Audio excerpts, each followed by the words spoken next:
A fun question is that, do you have any memorable moment from teaching philosophy or philosophy for children where there's one moment that you always kind of remember? It can be silly, it can be very powerful, but there's any moment that kind of always sticks in the back of your mind. I might give you a few minutes or a few seconds to think about it if it doesn't come straight away.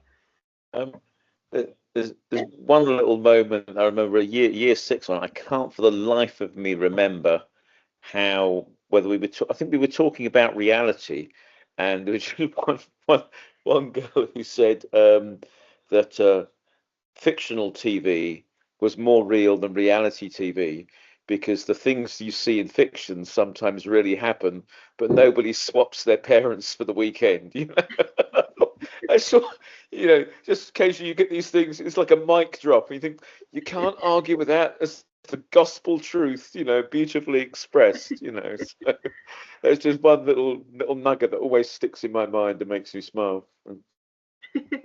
That's amazing. And it's very true as well. I've never thought of that before, but that's brilliant. I, mine would be, when my daughter says to me, when she was little, I used to use all the picture books that I was using with the young children for philosophy, and I thought, oh, it's great. I can do philosophy with my daughter, and been really looking forward to this for my whole career, basically. And started doing it, and it didn't take long before she started to say, "Daddy, stop doing philosophy. Just read the story."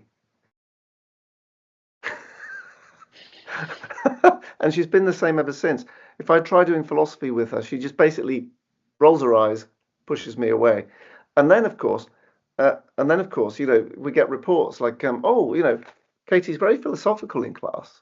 And I'm thinking, bloody hell, she's not telling me.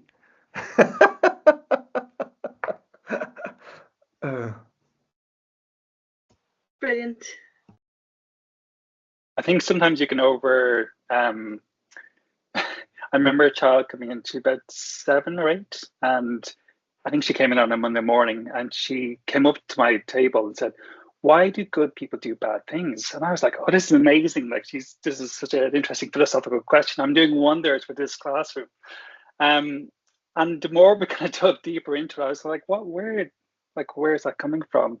And I think it was, again, just about her personal experience. She saw that her dad was, she saw her dad drinking and smoking over the weekend, and she equated that to bad behavior. And she was like, "But I love my dad. He's a good person. Why do good people do bad things?" And so maybe I was overthinking it on her part, which we can do sometimes, often. But again, children do these kind of things naturally if you give them the space and time to do it. I think the problem is that we don't. Absolutely. I think that's very true about the space and time. I think people underestimate children a lot, particularly when it comes to philosophical thinking. Like, I've had experiences, I can't even pinpoint one. I was in Holy Cross, and every single time they've just always shocked me. I'd come in with a plan, like I've made a mistake where I sometimes come in with a plan for a discussion, and then it just completely derail it. And then kind of the following weeks after that, I was inspired very much by what they were saying, because like some things I was like, oh my god, I've never thought of that or that perspective before. It's just so amazing sometimes. Does anyone else have a kind of funny moment or a profound moment? Not a funny moment with children, but Pete might remember this in the very first ever philosophy shop, it was called then, training session. A slightly strange moment when we were trying to recreate a session, and myself and Miriam, and then I think you and Emma followed. We sort of started playing children, sort of just continued to think as if we were young children in this session, and it got slightly ridiculous. But because we didn't know at that point, did we, quite how it would all look, and we didn't have the examples to draw on, so we did this strange let's play act children. And whenever I run a course, everyone's really quite careful, and at the beginning when we run our inquiries, careful and considered and philosophical and respectful, and by the end of the course, people are, once they realize they can act like children, there's a kind of silliness which takes over everyone. Yeah. And although the ideas are great, it's an interesting process. It was at the end of the second day, and we were saying things like, well, my mum says, or Kant says, and we were just being ridiculous. Because we just didn't know. But obviously that was a long time ago now, but it was we really loosened up. I think it's very true though, because I know, like, as a facilitator, my first thing, I remember my first session, my Holy Cross, my first ever thing, foster children, I was like, I know everything now. That kind of very thing is like, I knew it wasn't the power structure there, but I still felt like I had a duty nearly to be this kind of philosopher and have to answer all the questions. But like, now I go into a PhD session kind of on their level of silliness. I think the silliness is actually really necessary for philosophy children, because it just takes that kind of boundary away, that harsh boundary between teacher. I think obviously there's a link between silliness and vulnerability. I think it's kind of a cornerstone of philosophy children, at least in my opinion. That silliness, I always go into a session kind of like loosening myself up a little bit and try and say a funny joke or kind of relate to them. But I think that point of silliness is very, very true. Was it Jason that referred to it as a kind of intellectual play earlier on in the chat? Yeah, I thought it was lovely. I think what's lovely about doing philosophy with children is that there is a sense in which it's always play, whereas when at university it stops feeling like that. Yeah, and I think we have to be careful of that, because I was thinking about that earlier, about isn't it lovely how they feel this is a space where they can be. That very quickly goes. And Mary behind me, Mary Midgley, wrote this book called this paper for Mind called The Game, and why do philosophers love to play games? And obviously games, that can become quite a negative exclusionary thing in philosophy. And I was so heartened to hear your stories about young children, but actually that goes very quickly and it becomes a real, like, sort of, you know, gatekeeping type activity. And it's wonderful to be with people that aren't like that, but it very quickly seeps in, I'm afraid, to the world of philosophy. I just think to echo that, Beth, this idea that, you know, philosophy, certainly in philosophy I experienced at undergrad and then postgrad, was very competitive in the academic world. And I think the important thing that we need to promote is obviously the caring thinking, the collaborative thinking. And it can easily, you know, because especially with children who are used to like doing debates, and, you know, I dread where the RSC project is going in the UK at the moment, because I see that, you know, what's the interest there? Like, what's the agenda? And philosophy can become just, you know, a clever, you know, set of skills that you use, like sophistry, and then you put back in a drawer, and it doesn't really have any kind of meaning beyond that, just showing off. And I think it's really important to emphasize the collaborative and the caring thinking rather than the kind of competitive. Because what we're trying to get at the truth, and saying there's two camps it's and serious. One of them's going to trump the other one is not going to get you to the truth. You'll find much more truth probably in the mapping of the middle, but that's boring, right? No, I 100% agree. Big problem. Yep, absolutely. Before I just get to Jeremy quickly, it's something that I've definitely noticed as well. I think it's why I have such a love and kind of obsession with philosophy children, because when you're in that kind of academic, particularly postgrad environment, which I'm in at the moment, in that jump from undergraduate to postgraduate, I felt that kind of competition experience. You can definitely, even like just in circles or talking to people, the fun kind of went out of it. I felt like every sentence you had to say was very serious. Where I think, coming from philosophy children background, I'm like, my whole love of philosophy, and I was like saying earlier, is shower thoughts, is the silliness. It's because like sometimes that silly conversation or that silly kind of idea actually is quite loaded. So I think definitely that kind of thing with higher education, I know I felt that definitely. I think the likes of Jeremy's classes I love, like just kind of generally that conversation and dialogue is just so important. But yes, Jeremy, before I stop waffling.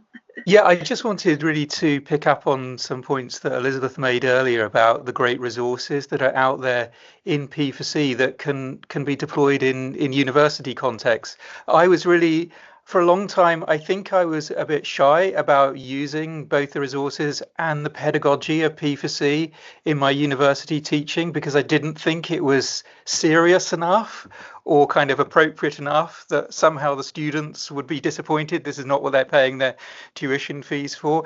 But as time has progressed, I've realized what an excellent resource it is. And if I was to give advice to postgraduates who are tuning in, who might also be TAs or thinking about becoming TAs in a higher education context, I'd say go to a Philosophy for Children training course like the ones that Jason and Pete and Sapere offer, because I found that so many of the techniques that are promoted in the P4C world do adapt really well in a higher education context. Like, for example, getting the students to generate the questions.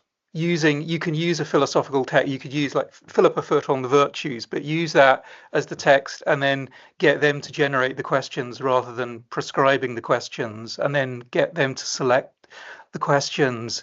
And also strategies for participation and student involvement, I think, are really can really be informed by P4C strategies. So don't start with a whole class discussion. Get the students to just note down an answer to the question, then share with the person next to them before they have to contribute to the whole class discussion. And one final point on this, I mean, one challenge I think all people delivering tutorials in universities find is that some students come having done all the readings. Some have done some of the readings, some have done no preparation. How do you teach in that context? Do you teach to the student who's done all the readings, or the student who's done? And I think using these kind of P4C techniques allows you to address all those different constituencies within your tutorial group, because getting them to generate the questions means that they can pick the appropriate level and they can learn from one another. I agree, Jeremy. And just to say, to give that some intellectual clout, and it's got plenty from where I'm coming from, Margaret MacDonald, an amazing female philosopher, said the whole point of philosophy, and she resisted this, it's got to be a science. She said it's more like an art. And actually, the reason we engage with art and poetry and a lot of the resources that you guys all create for us, which is wonderful, is to see something in a new light. And whether they've done the reading, and some have, and you say, and it's quite a dense text, or they haven't, it would be great if they maybe saw that reading again. And I think that's why the resources are so brilliant. And it really speaks to what she was trying to do with philosophy in terms of you need to have a different pathway into this, and you need to be able to engage with this topic. And what's the point if none of them are actually engaging, but you spent the whole time just doing some textual analysis, for example? I agree. I think it's really wonderful. And ultimately, I think philosophy, we shouldn't shy away from the fact that there is a sense that it is about stories. So Mary Midgley said, it's about the myths we live by. We are storytelling creatures. Some of those stories serve us, some of them do not. And of course, it's not all about the precision and the abstraction of that story, but we should think about the stories we want to use and we don't use, and therefore the stories are the best route in. Like I said, it's amazing that you could test me if you wanted. I could read and I could just recite Jason's water catcher story, of which adults adore. Like parents who listen into my session say, I've got a really strong view on who should have the water here. Like, it is beautiful. They're beautiful stories. Yeah. Thanks, Jeremy. I agree. That's such a good point to make. Thank you very much to both of you. Peter, I see your hand up there.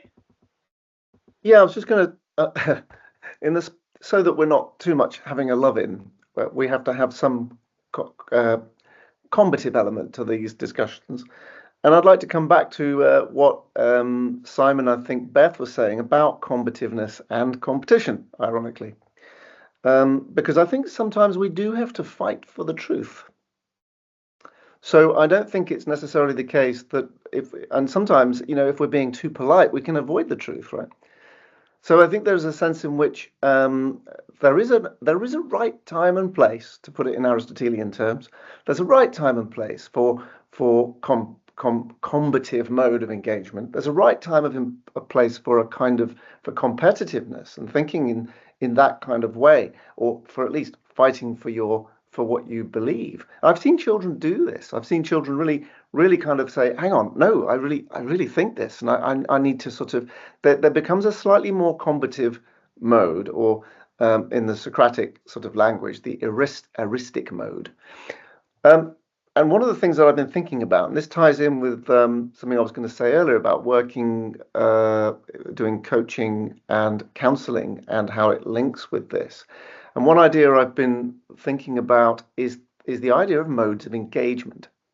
So the idea here is that if I'm working with a client doing counselling or something, I can say to them, look, my default mode is to be in this kind of very neutral, absent mode, which I've written a lot about. People will be familiar if they've read my stuff on that particular idea of absence and open questioning mindset and so on. And this is my sort of default mode. But what I can say to them is I say, but however, you can engage me in different modes of engagement. So I can be a little bit more of a testing Socrates in a more eristic mode. and I can do this for X amount of time, and then we can see how that works as a way of getting further into what we need to do: truth, inquiry, understanding, or whatever it might be. And then we stop and we debrief and we talk about it. And again, similar sort of thing in the classroom. There's a time and place, and very often I won't be quite so explicit about this, but sometimes I am. Let's change the mode. Let's go into a different way. Why don't we split? I know Jason does lots of stuff like this. Split the class up into two. This side argues for this, and this side argues for this. Then we're going to switch, right? Or something like that. That's just one example of a way in which we can control a slightly more combative or competitive mode of engagement. And I think that sometimes this can yield, but what you wouldn't want to do, and this is why I object to things like debates as a sort of standard approach of doing things, is that if you're only doing that, then it becomes very it's not a particularly useful tool for getting to the truth. That's just the problem. Whereas if we have that as a tool, a particular thing we can draw upon and use, then it becomes really useful. And I found this with other practices as well. I think, Oscar Brunifier, for instance, does some excellent work in terms of exercises that we can do. But I sometimes struggle with the way in which he doesn't sort of see them as exercises that have a particular result and can be used in a situation.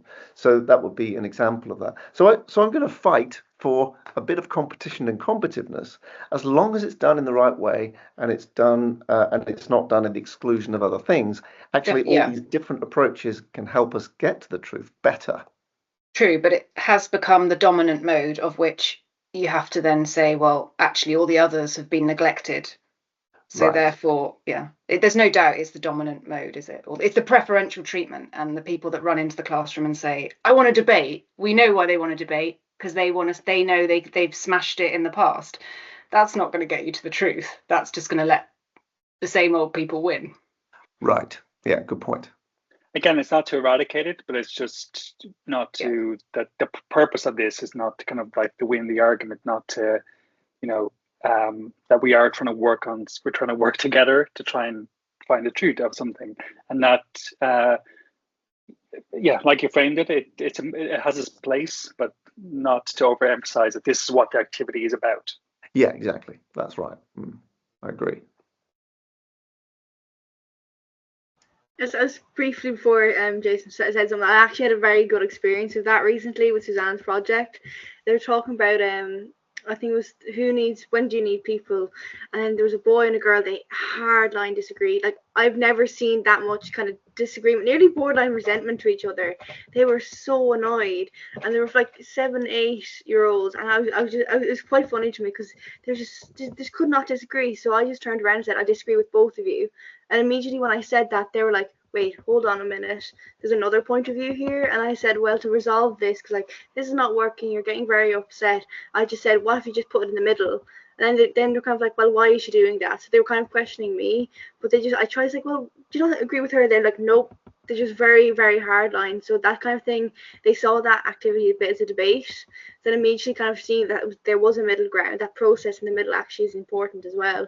They kind of calmed down, and then they actually then joined in the semicircle as well, and that was quite funny that they went from this very hard line positions. They were not budging. Anything I was saying, nope, just not moving. And then as soon as I said I disagree with both of them, which is a bit unconventional, I knew I should have put my opinion in, but they immediately were like, oh wait, I didn't realize there was another perspective there. It was quite funny seeing that they were went from that perspective.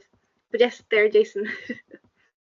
Yeah, I think I've got a foot in both camps, because obviously most of what I do is philosophy, but I also have a debating strand to my work. I've got another website, Debate Planet, where we've got like thousands of motions, and that's emerged out of the online classes. And the way I'd put it is that my approach to doing philosophy has some debatey features in the, like a lot of what Pete advocates, where it's found binary questions, closed questions, or grammatically closed, conceptually open questions, etc., where I think my latest language for it is calling them seesaw questions.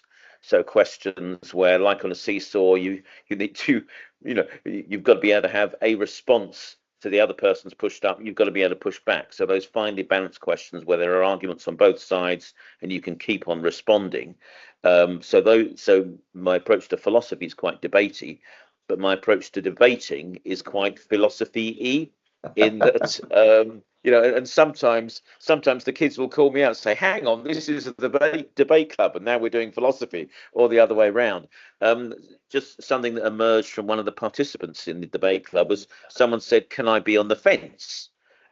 And this just caught on. So the fence from that session on was a thing. You could choose, rather than being for or against, you could be on the fence, and that's now integrated into the whole pedagogy. And the fence can ask questions. Another one, obviously a Socrates fan, said, referred to it as being the gadfly. So he when he's in that role, he just kind of prods the others with little disagreements in both directions. And so that that using debate to energize things, but not letting it take stuff over, being able to have a bit of flexibility to be in the middle, works really, really well. I've always found, even with those games, stand over here, think stand up here, everything, there's always someone who says they'll go in the middle. It's just baked into how it works. And just sort of cycling back and connecting those things to what we're talking about the playfulness and so on. There's a lovely two words. There's a lovely quote from Nietzsche. Can't remember where. True maturity is rediscovering the seriousness of a child at play, which I think is a really lovely line. And sort of more likely, I remember Roger Sutcliffe saying he'd had a German visitor who'd come and hadn't done philosophy for children before, but came along to a conference and said, "This is deep fun." And I think that is a really good description of it, because I think what that captures is the idea that playfulness and seriousness are not opposites. They are both deeper ways of engaging something. If you mention like ends of a horseshoe, I suppose engagement is going up in two different directions. So actually, you can have very playful conversations about very serious things, and then the opposite of playfulness and the opposite of seriousness, the true opposite of those, is indifference. It's not caring either way, not being bothered. Playing with commitment and taking something seriously are both ways of being genuinely bothered about something. Absolutely. I think that's the talk about debate is one thing. I kind of, like, on to philosophy, I was very worried in undergraduate. I was like, I don't like debating that much. It was never really for me. Then I kind of realized that philosophy is not always about debating, because I kind of very much fell into that middle ground. I was like, I don't know if I agree with this side or that side. So like seeing philosophy children incorporate that fence kind of helped me a lot as well in my kind of philosophical endeavors and having that kind of two sides. But yes, I see Simon with your hand up there. Yeah, just to quickly circle back to the competitive spirit in a philosophical inquiry, I do think it's important. One of the things I find frustrating sometimes when people talk about a philosophical inquiry is this idea that there are no right and wrong answers. And that, I think, encourages a kind of laissez-faire attitude to, like, well, everyone's opinion matters, and everyone's opinion has equal value and worth. And I think that's doing philosophy a disservice. I think you bring your A game to the inquiry, and you are trying and you are fighting, and it is challenging, and it is it can lead you into situations where you're very uncomfortable, and it's not always fun. But I think that you are trying to fight for the truth, but I think you're kind of doing it more collaboratively rather than in opposition. Sometimes you might need to take opposing views, but you are two people taking opposing views. You're still part of the same conversation, and I think that's just important to state. Absolutely. Thank you very much. Peter, take it away. Yeah, carrying on responsively to that, the no right and wrong answers thing is something I often talk about for the same reasons that Simon was just saying. But I think there is a sense in which once we realize that you can be right and wrong in philosophy, and there are ways in which you can be right and wrong, then, and I'll park that for a minute and not say what they are, because that's another thing. But once you realize that, then there's always an implied combativeness and competition in everything if we are trying to persuade people that we're right and not wrong, or that they are wrong and not right, and so on. Now, so I think there's an interesting thing there, but it also brings in this notion that I would say is at the heart of philosophical engagement. And for me, if I were to boil down philosophical engagement to one word, I think I'd say that the way we work and what we're doing and what makes it work is responsiveness. I think what we're doing when we do philosophy is we're getting them to respond. So let me try and explain this a little bit. So this is the little bit that I prepared. I think philosophy, first of all, has to have a starting place, as is it the archai or that Aristotle talks about. We need to have a place to begin with. And with children, the way we need to start is with, as quickly as possible, engaging them. So one reason why I sort of moved away from the sort of generating questions from the children is because I used to find that it took too long, and we wanted to get on with the actual inquiry as soon as possible, because that's when I found they became engaged. And that's why just going in and asking a simple question like, is my phone clever or whatever, is a way of doing that. And now I'd like to think about responsiveness in two senses, because of course, everything I say and anything you say in response is response. And so, anything a teacher says to children or a facilitator says can be responded to.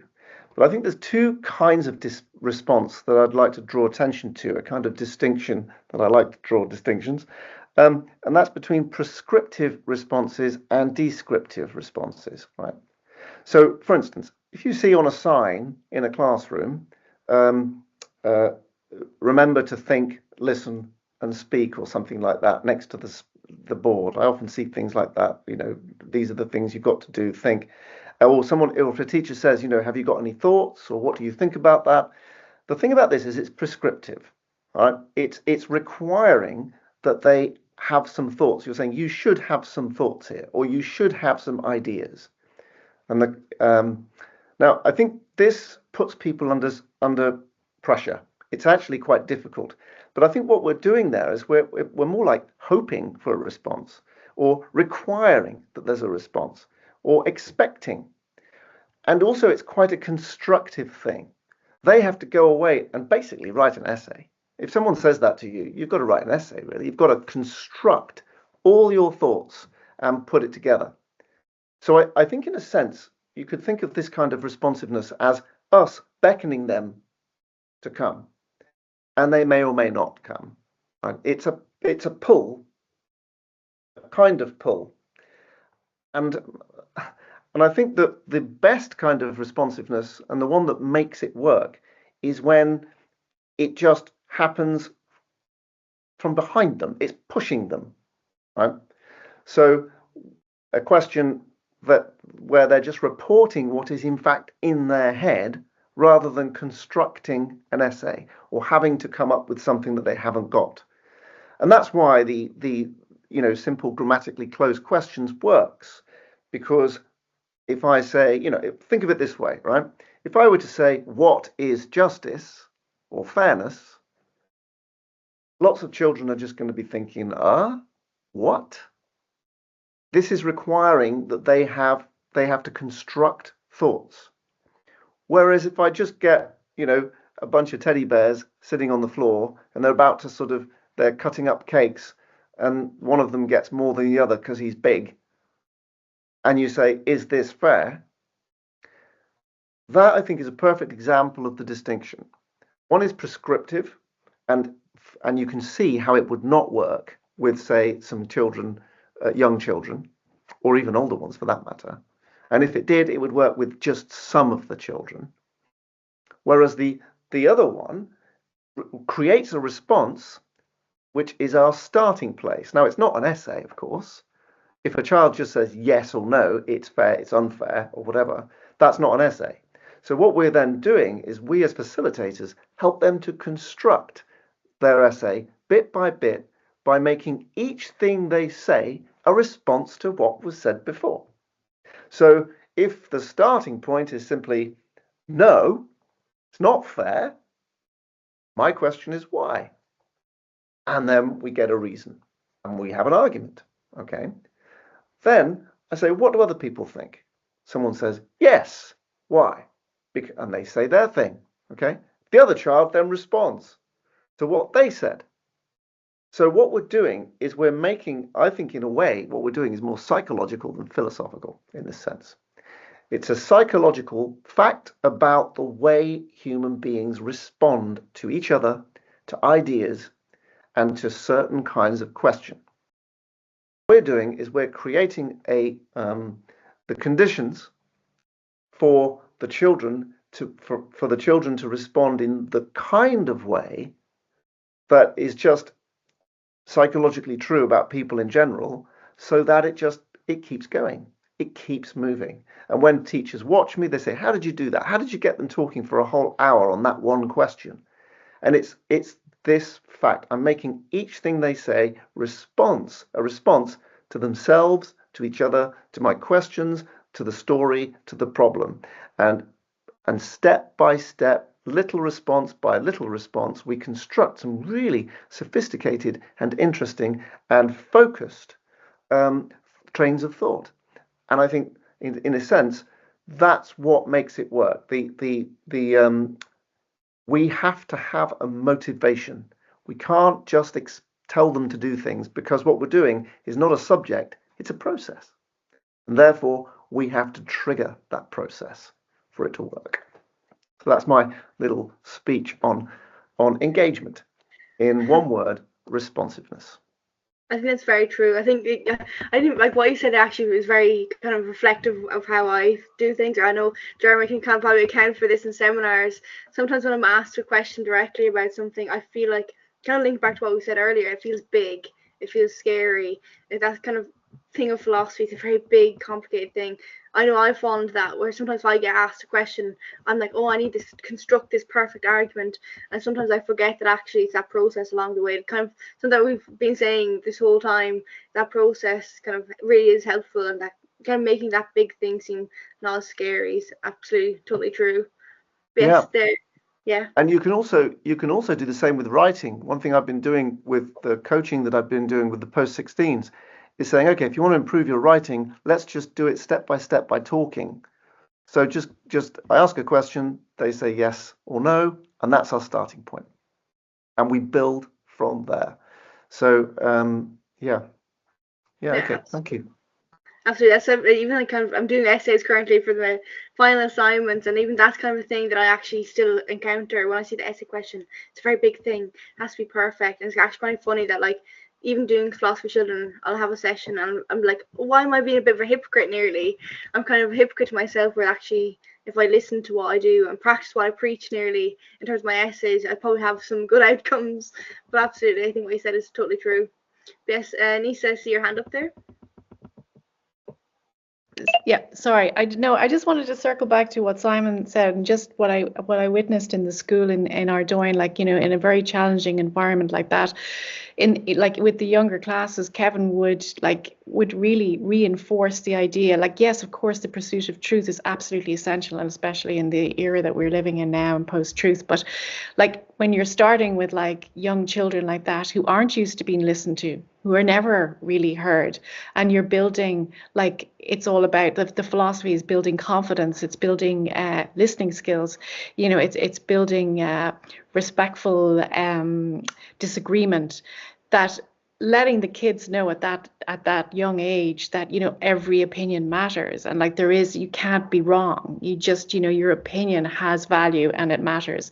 And I found that really powerful, like in the early classes, and a very important building block that some kids, you know, they weren't academically gifted, or they knew they weren't academically gifted, and they were probably afraid to answer and to put up their hand. But if they knew that they were in this safe space where, like, whatever I say is going to be accepted, it's going to be listened to, and it's going to matter, you know. So the only thing I have to say in response to that is that I think you could be cultivating bad habits, and that I think all of those things you say are correct. I think they should feel that they're listened to, their opinion does matter. But the final part, and I think this is what makes it philosophical, is that that opinion will be challenged. Yeah. And, you know, and that comes with the territory, whether we, because if it doesn't, then it's something else. It's a discussion. There's loads of ways to have a dialogue with your class about different things. But I think what makes it philosophy is that last part, which is subjecting it to rigor and challenge. And that's maybe not the fun part for many. And many children don't engage for a long time because they don't have maybe the confidence to subject their own, you know, opinions to that kind of rigor and scrutiny. And maybe they also feel uncomfortable about doing it with others. I see that with my third year teachers, that they find it really, really, really difficult to critique each other. So it keeps coming back to me in the inquiry. Like, these are 20, 21-year-old students, and they find it deeply uncomfortable to challenge what the other has said. So it keeps on coming back to me when the ball comes back. And again, this is because they're not used to doing it as well. Like, it's something that they maybe found natural to do as a child, but then suddenly when they get older, they don't have those skills. So I think it is, I do take what you're saying is important. But I also think that we're in danger of cultivating bad habits, which we see, you know, visible online, where people just can't, you know, engage with each other. You either kind of win or lose, or you just don't engage at all. You kind of say your piece and then you leave it at that. And I think it's important to kind of build dialogue in our society. And I think that sometimes starts with those, you know, uncomfortable moments maybe in schools. Absolutely. Elizabeth, I see your hand up there. Yeah, and it's just coming back off both those brilliant points in that can both be true, in that, like, you know, Dorothy Emmett would say the goal of philosophy is to see life steadily. It is a big mess, reality, she said. It's a beautiful mess. And those children's voices that need to be heard are part of the way of seeing life steadily, because they need to say that, because that is a part of reality. Like, they are, like, go to metaphysics, they are a part of reality, and that their voices matter. Of course, someone then like Susan Stebbing would come in and go, well, look, we've got to sharpen up what we can say a human can do because of its ability to reason. But actually, they're both part of the picture. And that's kind of really important, in that what you could then have is, well, that child is like, yes, that matters, that is part of reality, but you know what else you can do? And then I think you're both kind of right. And I think this is where the philosophers, even though they're not traditionally philosophers of education, have got something really important to teach us here. And that this is what we've done with animals as well. Like, you know, like Emmett said, part of reality is the bugs making that noise, but we don't listen to them. And listening is the key thing, because listening is one of the key repair tools that a lot of philosophers that I've mentioned tonight have talked about, but it hasn't been given much credit. Because listening is a sort of attention, like Simone Weil would say, or responsiveness. Because I think you're both right. Like, I think that voice matters. It's part of reality, but it's not all we are. Like, Susan Stebbing would give us the tools to say, well, look, a rational being, of which you are, you know, that young boy, girl who feels they're not part of the academic, like the academy or whatever, like, they have got lots of tools at their disposal that they could sharpen, as like Simon says. Like, that's why philosophy matters, because we can sharpen those tools that would help them. Because also, you're very vulnerable if you just think every opinion matters and your opinion matters, because we're selling children short then, aren't we? But their voice absolutely matters as well. That was a beautiful 2 sets of points. I'll think about them both a lot. Now I have to get involved with my bugbear. Yeah, I think I always like to say to people, what do you mean when you say there's no right and wrong answers? And then when they say what they mean, I usually say, well, say that instead, because that's better. So in most cases, that'll be the case. So if, for instance, what you mean is all the opinions are valued, then that's better to say. Or if someone says, I'm trying to tell them that I'm not looking for a particular answer, then again, that's better to say. So I would say, try and figure out what you mean when you say that phrase, and then say that once you've worked out more clearly what you mean by it. But on one very simple level, given a few examples, it's very easy to be wrong in philosophy, and for your opinions to be wrong. But it's also, philosophy is a really great place to make your opinions better. So just give you a simple example, which I think is nice. One child said once in a session, for something to be real, it has to be in the world. And someone immediately came in with a counterexample, because kids are very good at counterexamples. And by the way, counterexamples in critical thinking are designed to show that what you've said is wrong, or incomplete, or inaccurate, whatever it might be. So they said, well, planets are real, but they're not in the world. Now, that's a very good counterexample to that opinion, and it shows that it is, on one level, wrong. But what happened was, the child then dug a little deeper and said, well, when I said world, what I meant was the universe. So they've now made their statement better by making it more clear and precise. So even though they were on one level of reading world, because of course there's different ways of reading world, right? But on one meaning of world, if we just mean the earth, then it would absolutely be wrong. But if by world they mean world of possible experience, like Kant might use it, then of course it's not. So I think this highlights not only how you can be wrong in philosophy, but the ambiguities of meaning and language, which actually make it tricky.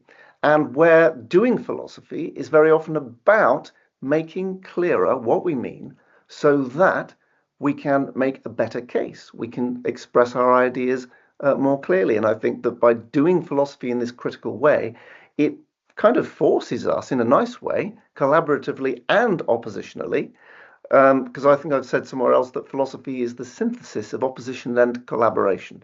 It's those two things. When we oppose, we're doing so collaboratively and so on, or at least we should. Right? So that I think is a nice way of saying how we can be wrong, but also why being wrong can be such a great way of being right. Thank you very much. Since we were kind of running over time, but I kind of expected this to happen, I have one kind of question for everybody. So what's one piece of advice or one thing that you've learned from doing philosophy for children, or even actually being a philosopher in education? So I know that there's kind of a crossover there as well. And what's one kind of thing you've learned and that will kind of always stick with you and you make sure you do in every lesson? Or there's something that always carries with you that you always thought, this is very useful, this is powerful? That I'm not always right.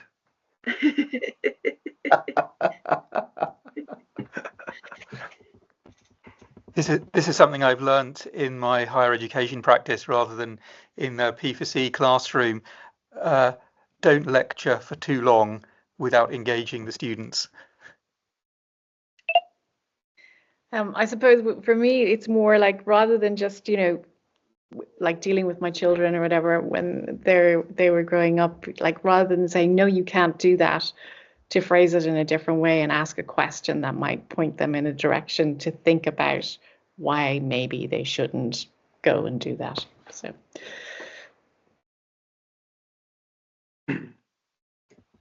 absolutely. Does anybody else have a little tidbit? Obviously, I love Mary Midgley. She says in Animals and Why They Matter, multiple times we need to think about those creatures and beings we cast to the outer darkness. I've spoken about this elsewhere, so I know Pete's heard me talk about this before, but I always think with exclusions in mind. There is someone in that room and there is an idea in that room that deserves to be in that room.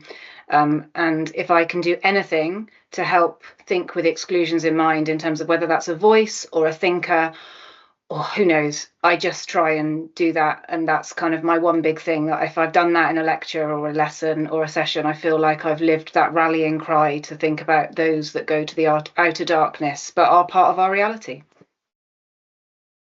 Absolutely, I love that. It's one thing I try and do with philosophy children. I think because I think I've said before, if I've met you, is that I was very, very shy, and I always felt that I could never have that voice. So I think it's kind of why I'm a bit of I hope to be a powerhouse for philosophy children in the classroom, at least, is that I was that quiet child. I know what it's like to not have your voice heard, so I want to try and do that. But what you said exactly is what I hope to reflect, hopefully. this. Does anybody else have a little tidbit?